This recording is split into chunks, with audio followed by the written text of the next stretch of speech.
right, and then Cassie, can you share your screen and, okay. Awesome. All right, everyone. Thank you all so much for letting me join you today. I'm excited to chat a little bit with you about college prep, what that looks like for you as a first year student in high school, and maybe what to just kind of plan and project for the next 4 years. So again, my name is Cassie Esparza. I use she, her, aya pronouns. I am an assistant director in the Office of Admissions at University of Portland. What I like and what that means for you all here today is, even though you're a little bit far from the application process, I'm excited to be here to maybe put a little name to the face for you all, because I am the admissions counselor that works with all of our students coming from a wide range of the Hillsborough School District, or of the Portland Metro School District. So I work with all PPS students, Beaverton, Hillsborough School Districts. So if in the future you're in one of those school districts and you decide to apply to University of Portland, I would actually be the person reviewing your application. So I like to connect with students early on to give them tips and ideas. And really this just opens up the communication, the line of communication for the next 4 years whenever you have a question about college or University of Portland in general. So I do have a presentation for you today. The first slide that I'm going to show you is a form. So if you're curious about learning more about colleges, a really great way to do that is to make sure you get on their mailing lists early on. I will warn you that we like to send students a lot of things, but it's a good idea for you to just see what different colleges do. I understand that you've heard from a couple of different institutions already. So it's a really cool way, if you do this, to compare. So if you have your phone on you and it has the ability to scan a QR code, you can just hold it up to this QR code and it'll take you directly to the form to request information. You can also type in the link there, and I'll drop the link in the chat a little later once I'm done with the presentation, so you have it for future if you decide that you want to do this. But again, this just helps us stay in touch with you, lets you know about any updates at UP, events coming up that we like to promote to students in high school. And then ultimately, this will also get you in for a free application down the line. So if you're looking to save money 4 years in the future when you're applying to colleges, this is going to get you a fee waiver. So again, it's a great way to just start connecting with us and learning more about colleges. And again, if you start receiving information from different schools, even if they're Oregon schools, you're just really starting your college search, it'll be really fun for you to compare like the differences between schools and how they promote things, how they market things, and it gives you an idea of what you like and what you don't like from different schools too. So if anything, it's just a really great way to kick off your search very early. So what I have for you today, I kind of broke it up into a couple of different pieces. First, I want to talk about how you prepare for this type of stuff. What can you do in the next 4 years to make sure that once you are ready to apply for college, that you set yourself up for success with the work that you've done in high school throughout your entire 4 years, because all 4 years are important, right? It's not just your senior year and graduating. It's not just the junior year. I think there's a lot of language about junior year being like, this is it, this is the hardest, and this is the last thing that colleges see, which is true, but I also want to frame this in why it's important that you start thinking about it now. So we're going to go through this list of things, and then I'm going to talk a little bit more about University of Portland specifically, introduce you to who we are and how we fit into this idea of how you can start identifying the factors of fit. So I'll talk a little bit more about that later, but you're going to get really familiar with the idea of finding the right fit and what fit feels right for you when it comes to the college search.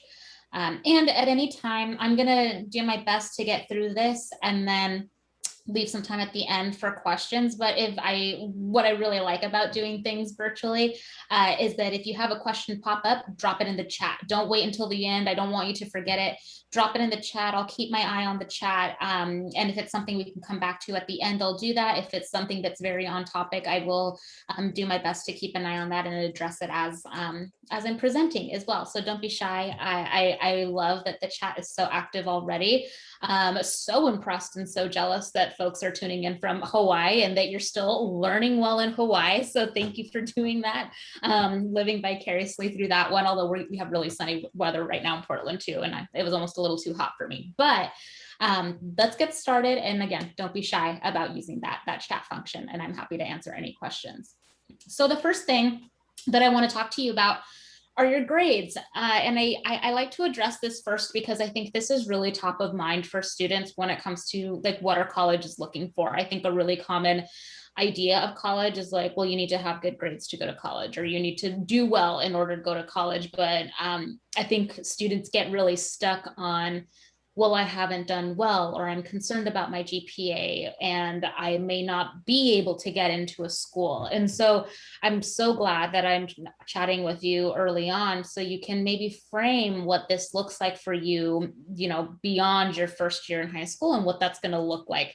And the first thing that I like to talk about is this idea of when we review your application. And I also want to preface this with every example I give you about how I review an application or what I look for is going to come from the lens of me working for University of Portland. So these are really specific University of Portland examples. But I also want you to take this with you, because what we do at University of Portland is review students holistically. And maybe you've heard this term when you've heard from other schools, but basically what it means is I'm not just crunching a number. So I'm not just interested in your grades, plugging it into a computer and it's spitting out yes accepted or no denied and then moving on, right? That's not what I'm interested in doing. What I want to do is I want to collect context for what your grades are telling me about you. I want to dive into your activities list and who you are as a person outside of the classroom. And my favorite message that I hope students walk away from when they're approaching college prep is that I think it seems like a really scary process, but at the end of the day, I know that I'm a human. I know you're a human. You're more than just a student, and you're more than just your grades and more than what these numbers tell me. And we work really hard to try and capture that the best we can in an application. So we want you to work really hard throughout your entire time in high school to make sure that you're representing yourself the best way possible when it comes time for you to apply for colleges.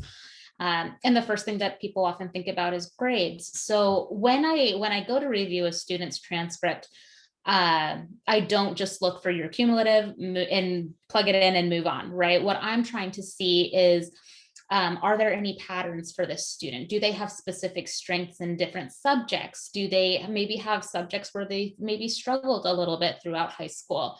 And really what we start to identify are trends. We start to identify grade trends or grade patterns for you. And there are like three main ones that we try to pay attention to. So one is going to be a consistent trend, right? Someone has got consistently good grades across high school, and that's going to become very obvious in your transcript.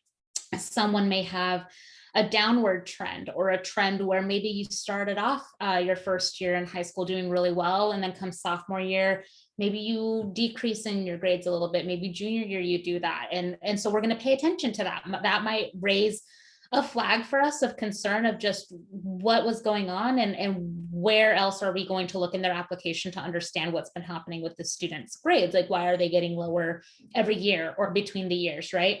And then another one that we're going to look for is an upward trend. So we know that when students start high school, it can be a really big step. And a lot of you are in different positions, right? So we may have students who maybe moved, and so they didn't go to their what high school they thought they were going to go to. So maybe they are starting over, starting new, no friends.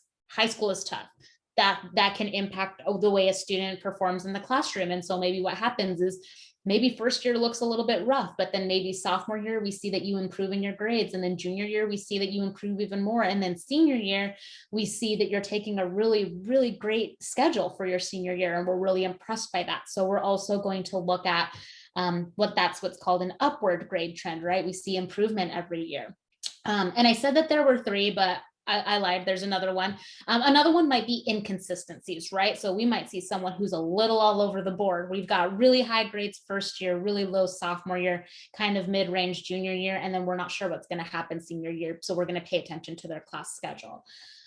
This is all to say that your grades they tell us about you, but they don't tell us everything about you, right? Especially with what you all have been going through for the last more than a year, right? And we know that learning has shifted for folks. We know that remote learning has drastically changed how people learn or like to learn. And maybe this has benefited some people, but this has been a great disadvantage for other students. And so this is going to look different.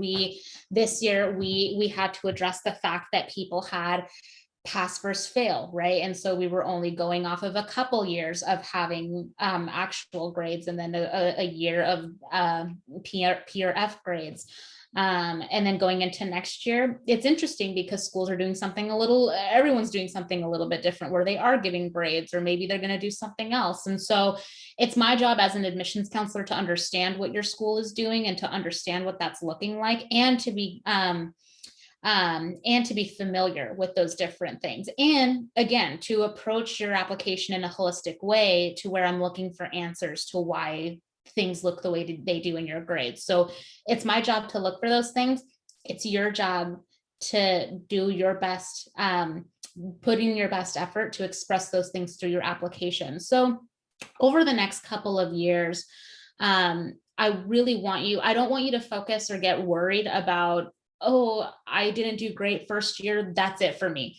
What happens is there's always an opportunity for improvement. And what I really want you to focus on coming out of some really difficult times and difficult learning situations is I want you to focus on, what did you learn about yourself, and how do you like to learn, right? And what things can you change going into next year to work on that improvement? If your goal is to increase your GPA next year and to do better, then what do you think it's going to take? Do you think it's maybe reaching out to your teachers more and maybe being a little bit more vocal, maybe requesting to meet with someone from like a resource center from your high school that can help you with like tutoring or whatever that might be? Maybe it's spending extra time outside of class with peers. I know it's hard in this virtual world, but maybe you reach out to people in your class and say, hey, can we study together? Like, what does this look like? And if you did well, can you help me? And help each other, because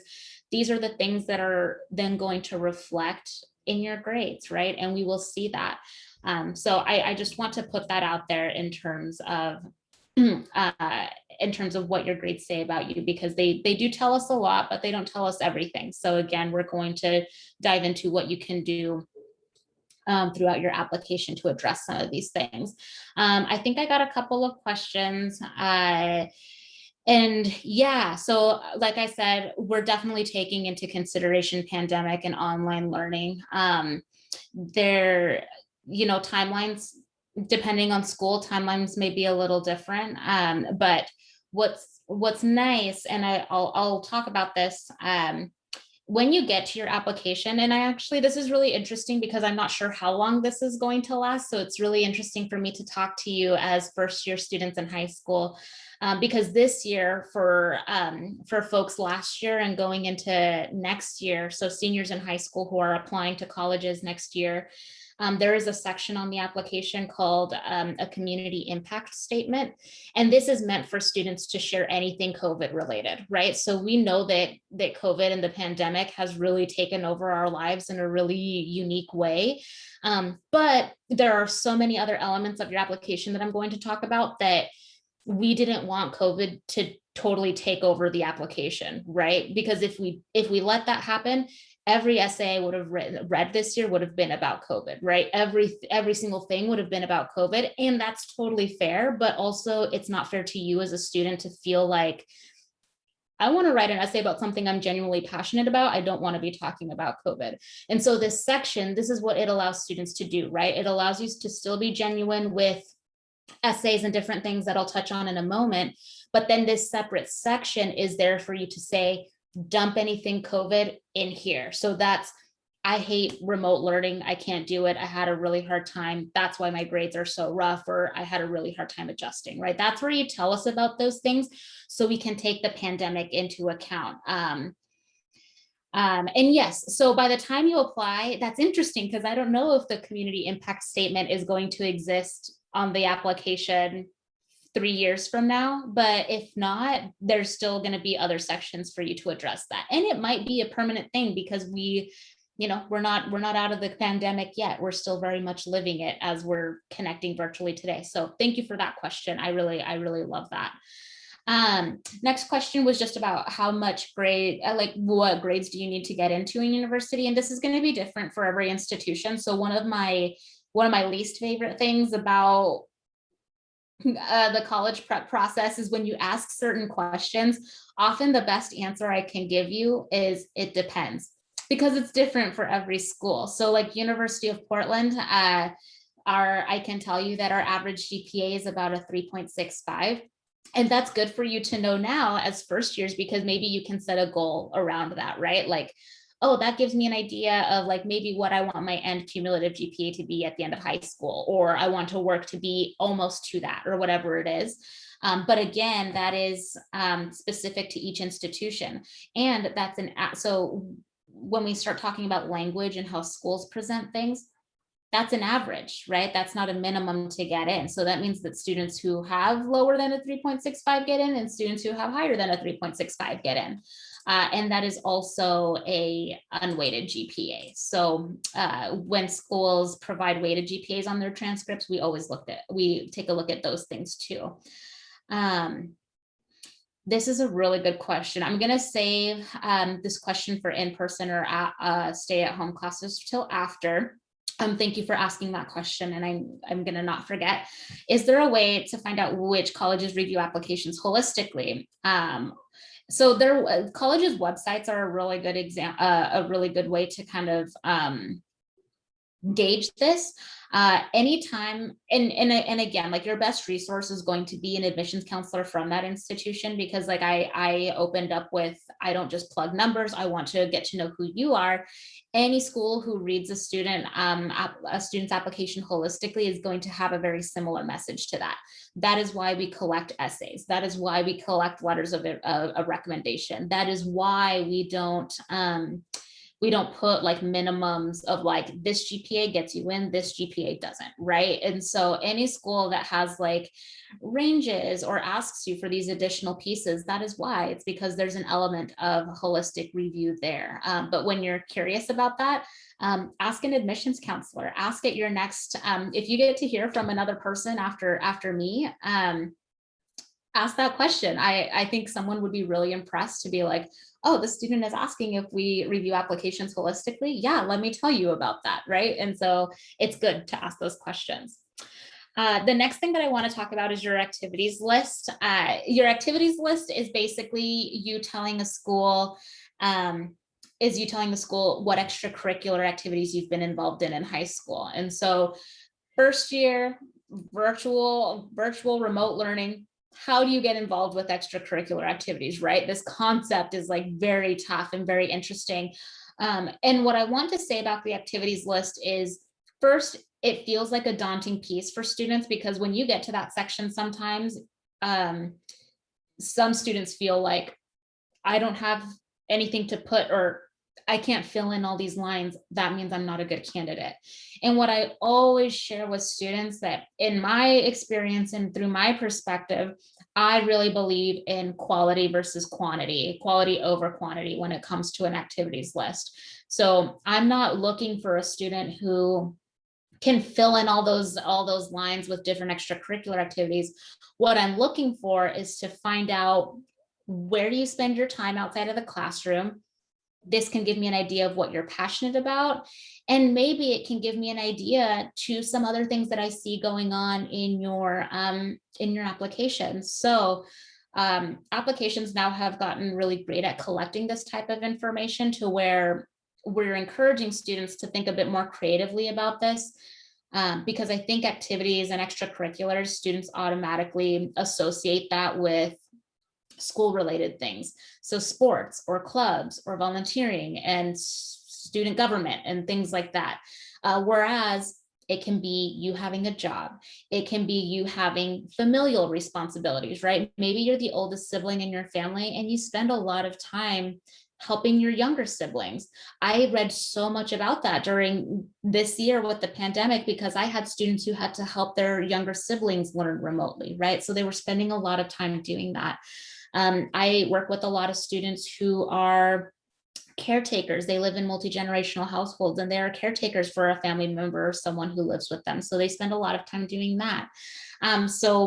Cultural activities, right? Those things that are important to you and to your family, those are things that you can put on your activities list as well. So I encourage you over the next couple of years, as you think about what you want to be involved in high school, think about how you might want to stay involved in something. And it's so early on for you right now that it's a really great opportunity for you to explore and try a bunch of different things that interest you. But once you find those things that you really enjoy doing, that you find that you're really passionate about, I encourage you to really stick with those things, because that consistency is what's going to stand out in an application when you go to put that stuff on your applications for colleges.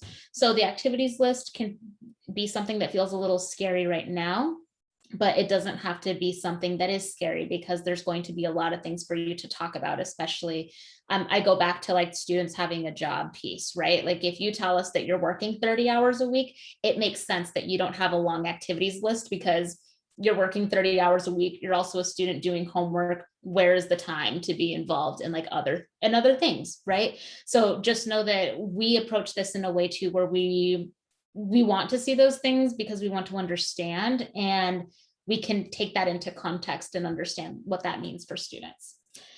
The next couple of pieces, essays, letters of recommendation, additional information, these are all writing specific pieces. And so I talk about these because we do require an essay for the University of Portland. We require students to turn in a letter of recommendation.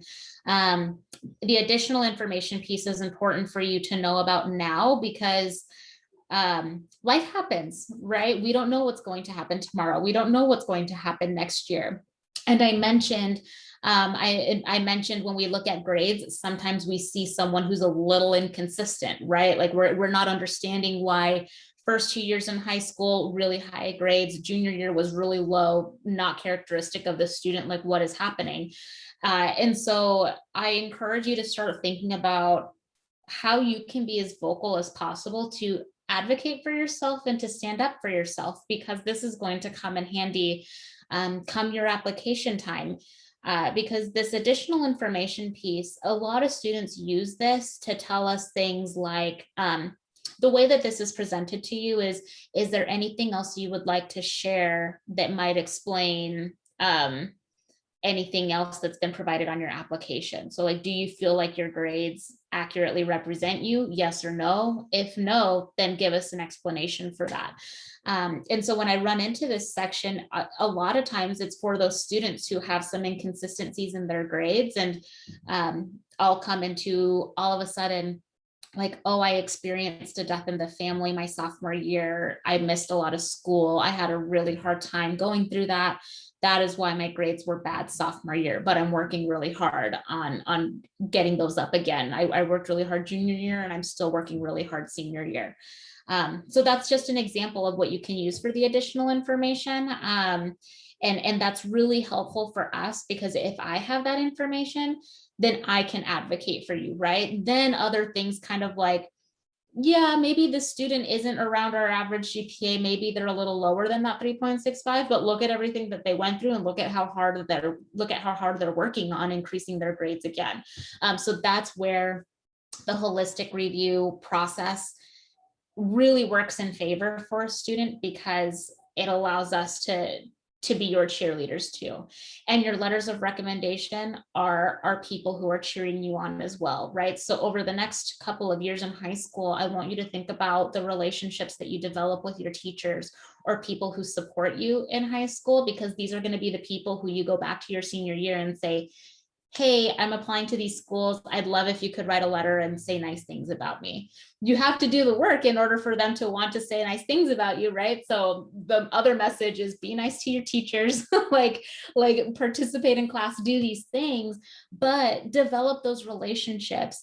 And if you are a student who, kind of using the same example, right, you go through something that impacts the way that you're performing in the classroom, and maybe math is not your thing and you struggled really greatly in math, but you also spent a lot of time talking to that math teacher, I can almost guarantee you that if you ask that math teacher for a letter of recommendation, they are going to reference how hard you worked to try and increase your grade, right? They're going to reference that aspect of, yeah, you might see this on their transcript and how rough a grade was that year, but they were going through a lot. So they came to me a lot for questions, and we really worked on helping them increase their grades.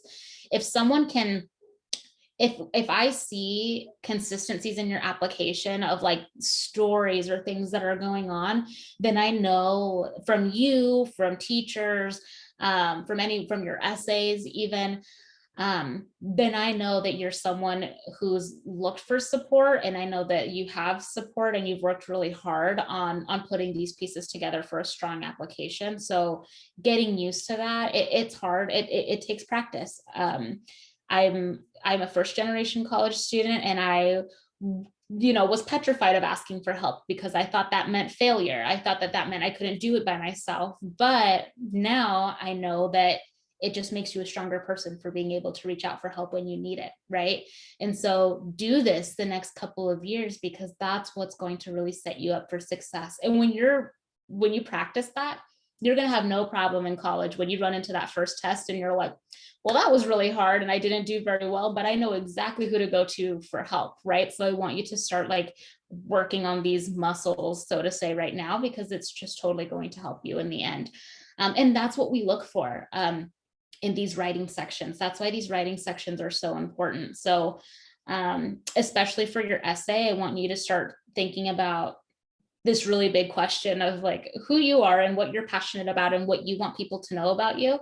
But also on the academic side, feel comfortable writing, right? A lot of schools that ask for essays do that for a reason. Like University of Portland, we ask for essays for a reason, not only because we want to get to know who you are as a person, but because in our curriculum at University of Portland, we do have classes that are more writing intensive. And so we're also looking for students that can write well, right? So that comes back to looking at things like punctuation and grammar and spelling. And so edit the heck out of that essay once you get to it.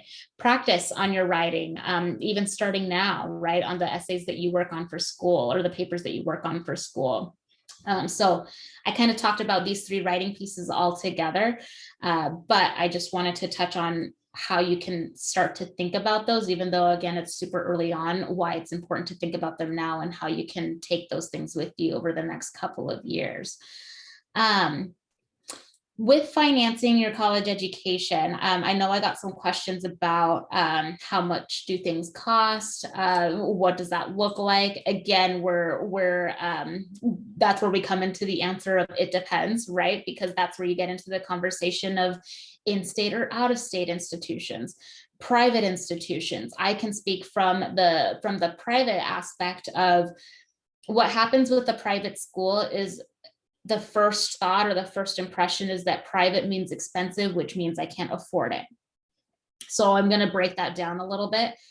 Yes, that is true of private equaling expensive, but that doesn't mean that you can't afford it, right? And so what happens is if you were to go to our website right now and type in like cost into the search button, you're going to see these really big numbers.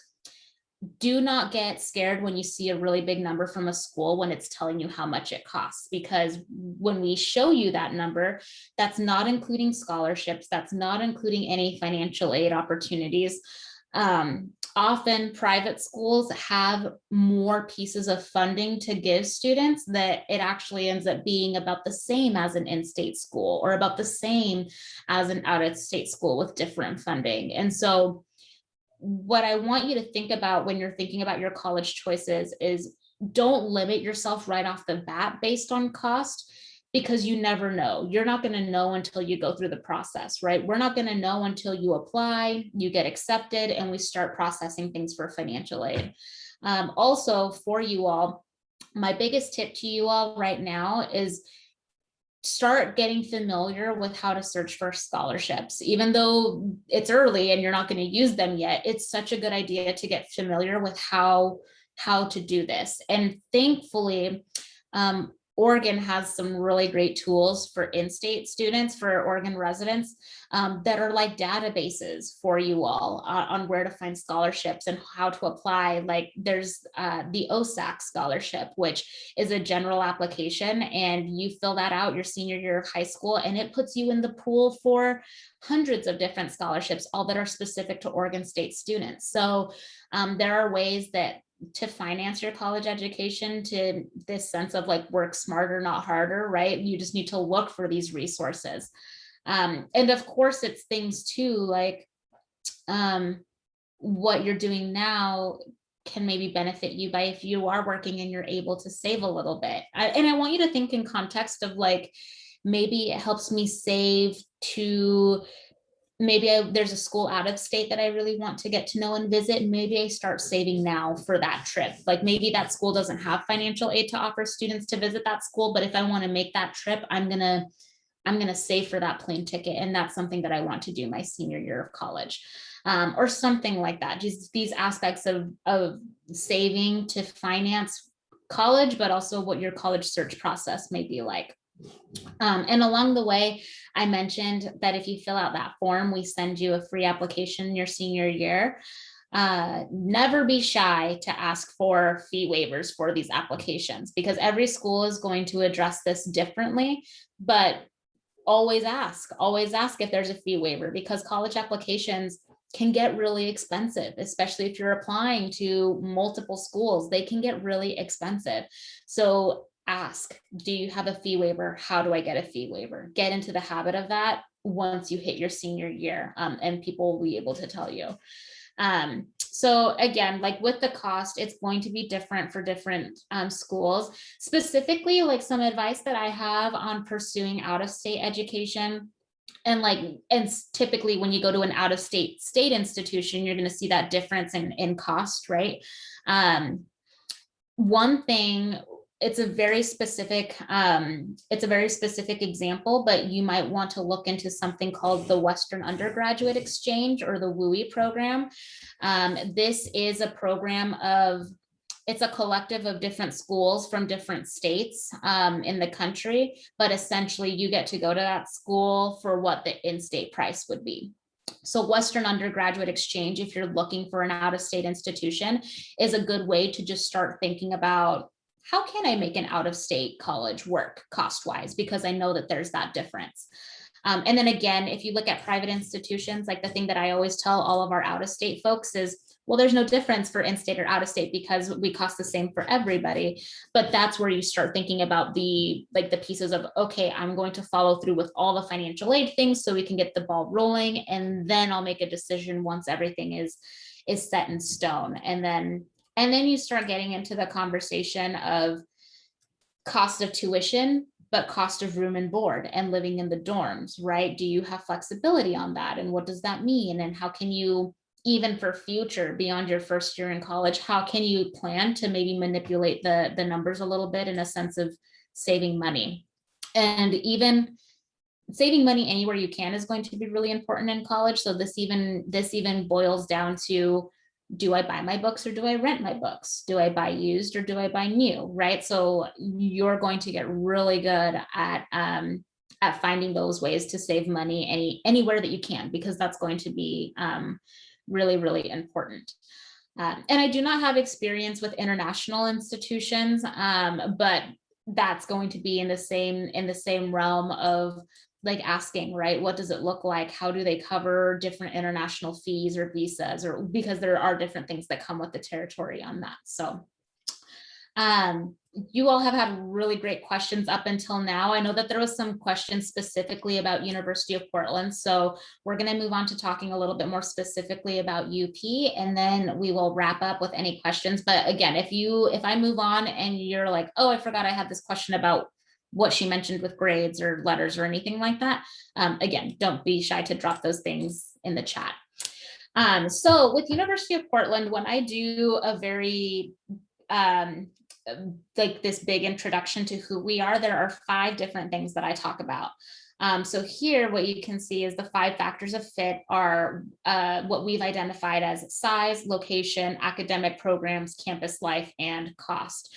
And these are things I like talking about it this way and laying it out for you this way, because I'm going to tell you about University of Portland today, but you can take this list and you can think about what you learned from PCC, or you can think about what you learned from PSU, or what you want to learn from OSU or University of Oregon, right? And so this is very applicable to any school that you start to consider. So I'll tell you how we fit into these pieces, but also how you can approach thinking about these different factors as you get deeper into your college search process. Size feels very self-explanatory. Yes, it's the size of the school, but this is going to mean a few different things, right? Because you are going to, as you start looking into colleges, depending on colleges that you're looking into, you might start seeing really similar language about, we have small class sizes, we have low student to faculty ratios. You're going to hear small schools tell you this, you're going to hear big schools tell you this. So what that means is you reflecting on your time in high school and how you like to learn. So like what I can tell you about University of Portland is a little bit of a smaller school. We are currently about 3,800 students for our undergraduate population. So undergraduate population meaning students who are coming to UP to pursue their bachelor's degree or their 4-year degree. So that's the number that you all would notice, right? Is that 3,800. What that means is there's an average class size of about 27 students per class, and a student to faculty ratio of about 12:1. We're a little bit of a smaller school, right? But with that, what I tell students is the experience that you're going to have in the classroom is very hands-on and very, you're a person, not a number. And you're never going to have a lecture or a class where you're in a class with 200, 300 people, right? Sometimes there are settings that way in college. That's not something that you'll experience at University of Portland. The largest class, I also went to University of Portland for my undergrad. I graduated a few years ago, but to give you some context, like the largest class I ever had, I think was maybe 60 people. It was a really popular class, so a lot of people wanted to take it. The smallest class I ever had 8 people in it, right? So that's like, wow, like I never thought college, based on like what I'd seen in the movies, I didn't know 8-person classes existed in college, but they do. And so that gives you a little bit of perspective on size. But as you go through high school, I want you to think about what type of student you are in the classroom. Like if you are someone who likes to be engaged, a lot of you right now are showing me that you really like to ask questions and that you like to be engaged. So if you are this person who you like raising your hand in class to ask questions, you like to catch your teacher before and after class or school to follow up or to expand on something, then you might be someone who really benefits and enjoys a smaller classroom environment that's going to be discussion based, where your professor is going to know your name, where you are going to be able to raise your hand and get called on. So when you start hearing schools talk about size, also think about, well, how are students learning, right? Is it discussion based, or what can I expect? And that can maybe help you navigate that size aspect, because I work with a lot of students who oftentimes are like, I've gone to a small school my whole life. I'm over it. I want to go somewhere big where no one knows me. And that sounds really refreshing, but also let's think about the academic context and how you like to learn. Location wise, a lot of you are bringing up some really cool questions for me about location. A lot of you are thinking about international, right? So like we can think location in terms of like how far away from home do you want to be? A lot of you all sound like you're playing with the idea of out of state. So maybe a state away feels comfortable. Like maybe Washington feels comfortable. Maybe California feels comfortable. Maybe the East Coast feels comfortable. So we can think of location in terms of distance, right? Like how far away from home do I want to be? University of Portland would be a local option for you, right? So there's almost a sense of comfort given what you have going on, or what your preference is. Location is also about where's the school actually located? So not only is it this idea of thinking like, oh, East Coast, I want to explore the East Coast, but is your school like an urban institution, right? Is it right in the middle of the city? Is it rural? Is it in the middle of nowhere? What's going on? Is it a college town? Is it a bigger city? What's happening? And what I really love about the schools here in Oregon is that you have really good examples for a little bit of everything.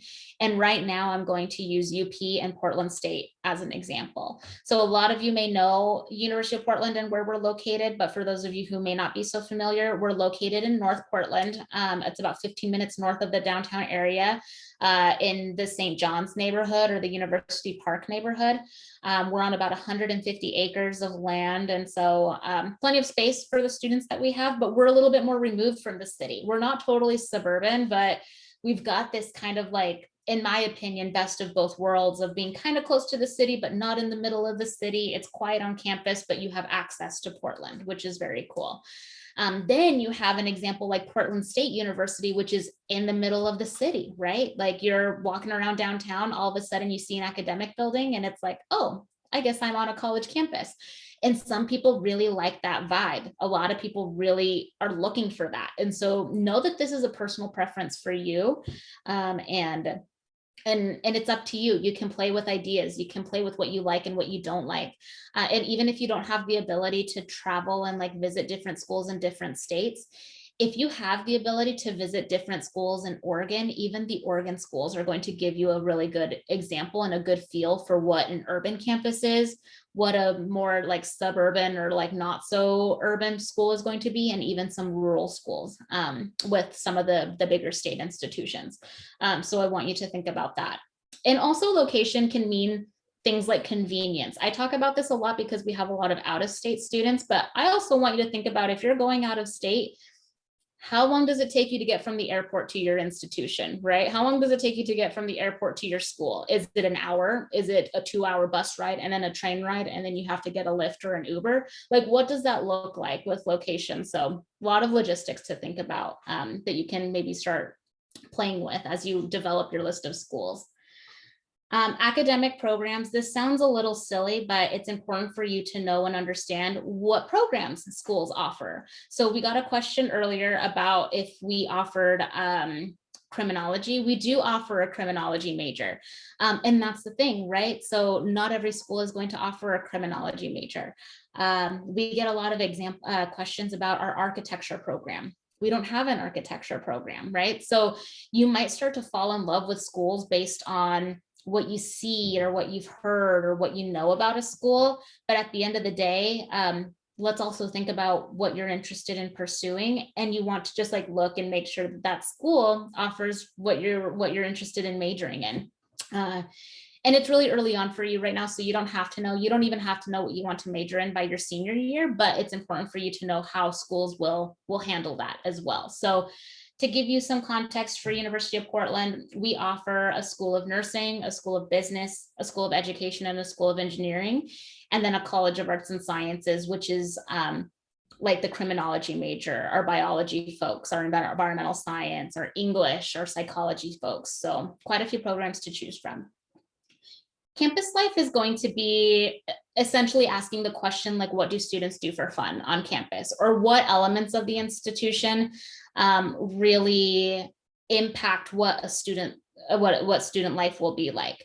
So some things that students often think about with University of Portland is that we are a Catholic school. Like, what does that mean? And what does that look like? And what does it mean if I'm not Catholic or I'm not religious? So we get to answer all those questions.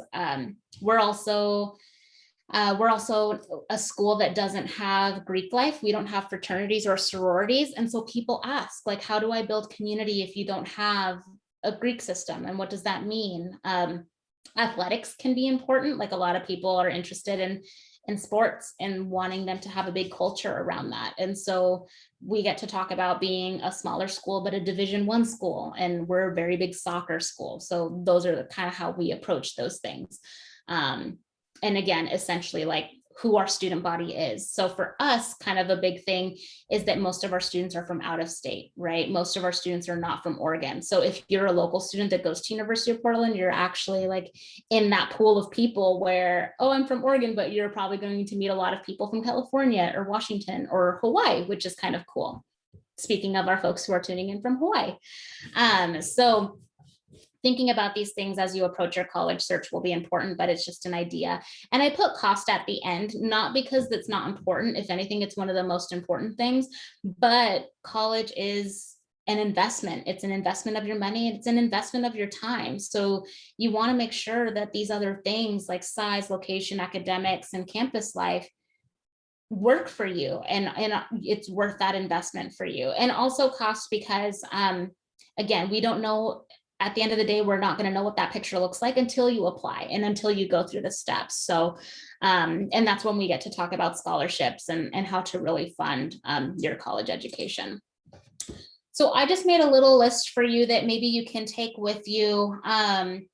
You know, a lot of these are going to make more sense and be more relevant come like junior, senior year. But you can start making a list of colleges now and thinking about those factors that we talked about. Come senior year, maybe summer after your junior year, you're going to want to really dive into deadlines and what those look like for institutions and like when to apply. Even though I know virtual is a lot, schools have also done a really good job at going more virtual. So we have virtual tours, we have virtual meetings. So take advantage of those resources because those are really great ways for you to get to know colleges without actually having to go and visit them. And then maybe come your senior year, right? You make the investment in visiting a school in person. Connect with your admissions counselors. So there's someone like me, like I mentioned, like I read applications coming from Beaverton School District, Hillsborough, PPS. There's someone like me at any college or university. So when you want to find your admissions counselor, check on their website, reach out to their office, and make sure to connect with us anytime you have questions. And of course, we talked about financial aid a little bit and scholarships, but that essentially, like you getting familiar with that starts now, and then your senior year will have more concrete examples for you in terms of how do we fund college. So this is me. I wanted to give you a way to connect with me after today. If you have more questions, or if you just like to connect to learn more about University of Portland in the future, this is how you can reach me. And of course, it sounds like I'll have an opportunity to probably see you in the future as I jump back into in-person visits at high school or stay virtual, you know, depending on what it means. But I will be around, and I don't want to give up any part of like my Oregon schools that I work with. So you'll be, you know, I don't know if it's luckily, but you'll get to work with me and you'll get to see me more. So that's all I have. I'm going to stop sharing my screen, allow time for questions, and I'm going to go back and put that link in the chat for that form as well. So if you want to connect with us and fill out that form. So I will go ahead and do that now and give some time for questions. I think we have a couple minutes.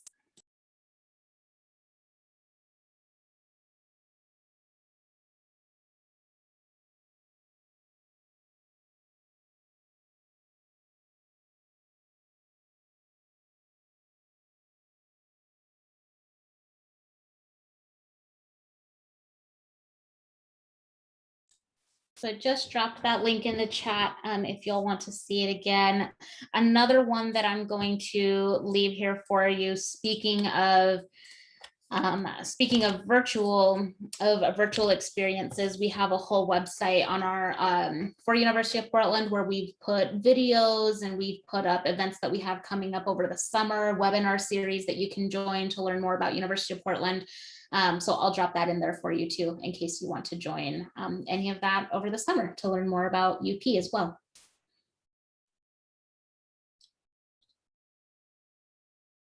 Oh, I almost forgot. We did get that question about, are there options to take classes in person or stay at home?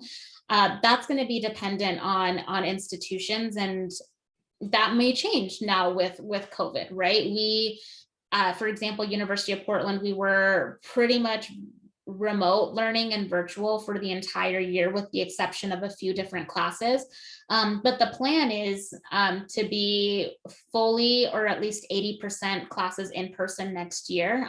So students might still have like one online class, but there isn't going to be the flexibility to pursue like a complete online option versus an in-person option. So a school like University of Portland, we are really focused on the in-person aspect of learning and what that means for us. So the hope is to eventually get back to fully learning. But again, that's something that you can ask any school on. Do you have online options or only in person, or what does that look like?